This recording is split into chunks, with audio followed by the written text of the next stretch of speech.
So, I saw Willy's Wonderland, and just like I imagined, I had some feelings about it. It was simultaneously a lesson in how to do contrivance right and how to do it wrong. So much so, in fact, that it sometimes felt like I was watching two movies. The first being an admittedly pilfered concept that was presented with an interesting twist, while the other was regurgitated shit. In the first movie, there's Nicolas Cage playing a silent weirdo, known as the janitor in the credits, who finds himself stranded in a small town after the tires of his car are blown out. All the ATMs, they just don't work. Yeah, we were gonna get it, but they just didn't. With no way to pay for the repairs, he agrees to spend the night cleaning Willy's Wonderland in exchange for said repairs. But as the night goes on, he continuously gets interrupted in his cleaning duties by increasingly aggressive satanic furries. While in the second movie, there's a diverse group of ambiguously aged teenage arsonists led by Liv.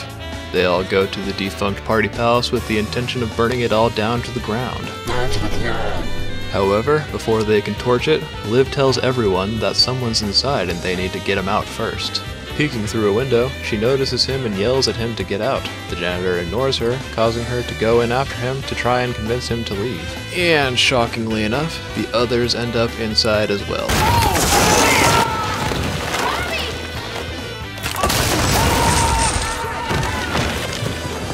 So what's the problem with this? Well... Okay, calm down, dude. No need to be a superhero. Oh! Oh, damn it! Oh!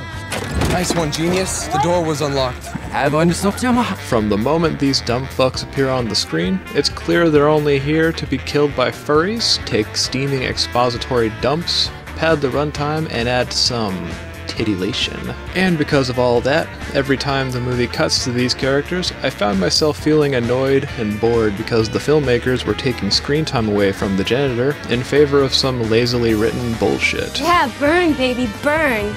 To be clear though, these complaints aren't really directed at the actors, because while they weren't great, they weren't offensively bad either, for the most part, and nobody can really blame them for wanting to be in a movie with Nicolas Cage in it. No, it's the characters themselves who are in fact causing the severe rustling of my jim jams, because watching scenes featuring these characters is similar to getting a bad hand job from someone you don't know all that well. It rubs you the wrong way, but you put up with it and keep your mouth shut because hopefully it'll lead to some good titillation if you just let it happen.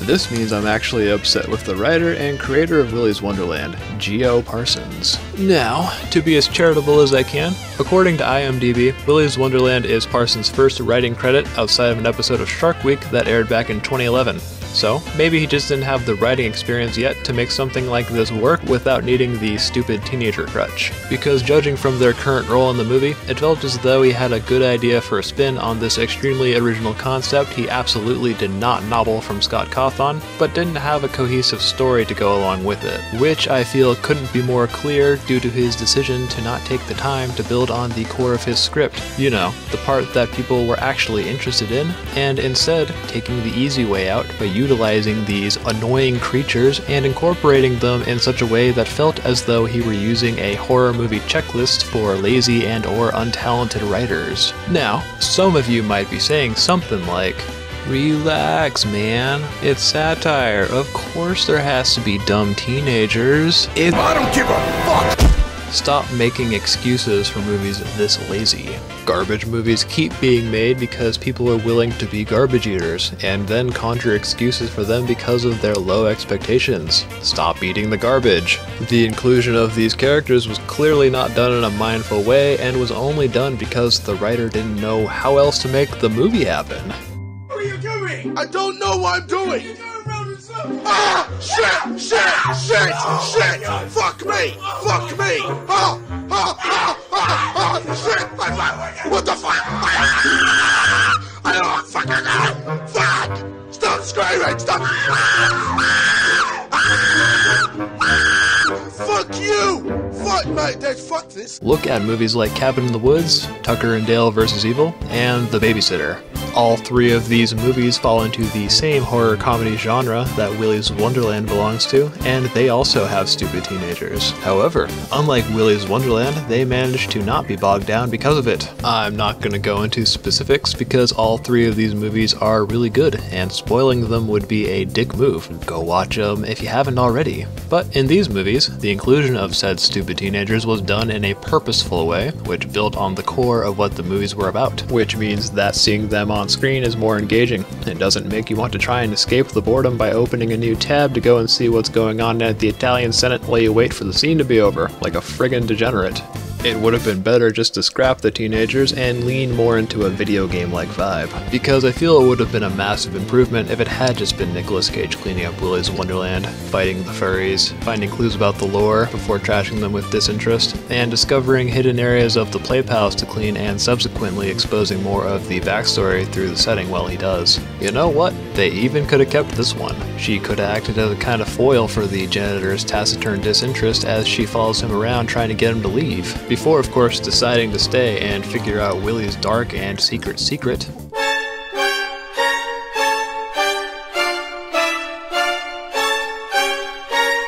Or to get vengeance for her family or some shit. Oh, that's the nasty bitch that tried to kill me. Who knows? Maybe if we were feeling spicy, there could have at least been an attempt at meaningful character development. Oh, this is good. We're connecting. We're sharing our feelings. Oh yeah, also, when the janitor first takes the job, he's told that it is important to take breaks, which he takes to heart in a surreal, or what some might describe as a video game-esque fashion, as he takes 15-minute breaks every hour, no matter what, to blast some fucking punch pop and be a pinball god. I'm mentioning this because these parts of the movie are actually some of the best parts, and they actually result in some genuinely decent moments, like this.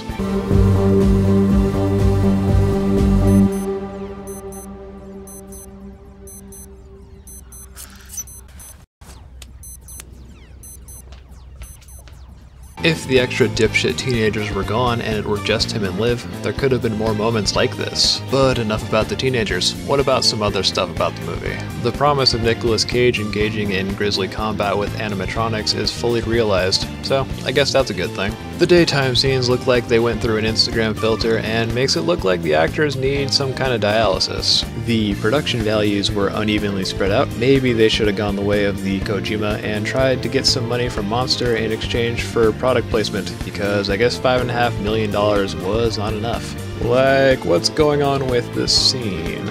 Did they spend all of their money on Nicolas Cage and buying the rights to Freebird? Speaking of music, they did make some original stuff for this movie, and it slaps harder than Will Smith at the Oscars.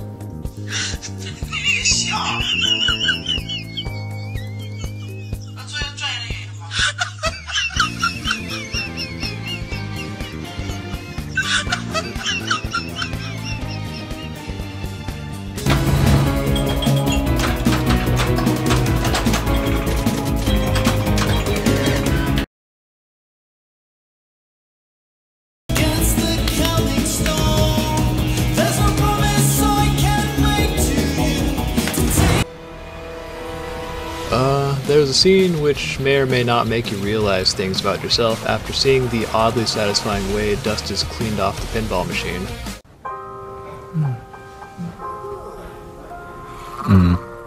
This better not awaken anything in me. I also find this one's acting to be a bit weird sometimes. I have no idea how to interpret some of the faces she makes. Is she scared?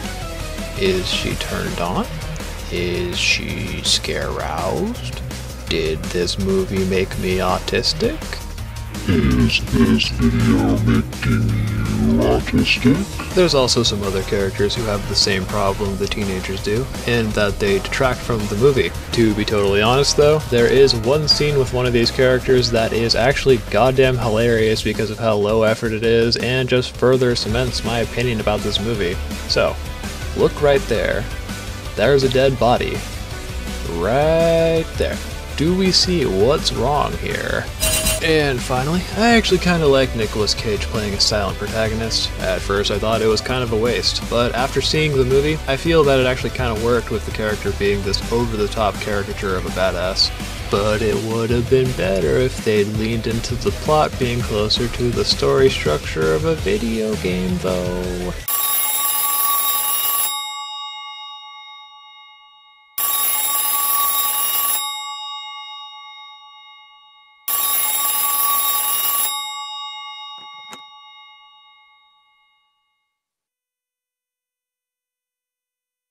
They're called traps, and they're far superior than just regular girls. In fact, girls don't even do anything for me anymore. The concept of overpowering a failed male with your superior masculinity is far more appealing than just the same old TNA. I don't expect you to understand, but I googled it and I found that it's only 2.19% gay, so don't sign me up for any LGBT support groups. It's practically completely straight. But yeah, I went into Willy's Wonderland with the expectation that it probably wasn't going to be great cinema, or even be a good movie, but I did go into it with the expectation that more care would be put into it. So seeing how little heart was present for so much of it was very disappointing, and made me cynically shake my head at myself for hoping for something better. But hey, sitting with that disappointment for a bit ended up motivating me to not be such a cynical bitch when it comes to the expectations people should set for the things they spend their time and money on, because, and tell me if I've got too many chromosomes in the comments if I'm being too presumptuous here, I feel we should all expect better, and not just from movies. I mean, and forgive me for my not so original take here, how has the bar for what's acceptable become so low that it's not uncommon for filmmakers, game developers, and authors to think that it's alright to not make a whole ass effort when they create something they claim to be so passionate about? Why do we keep giving people like this our money and time when they don't deserve it? I don't know. I guess I'm just tired of half-baked garbage being normalized, and I hope you start to feel that way too. So, is Willy's Wonderland good? No. Okay, bye.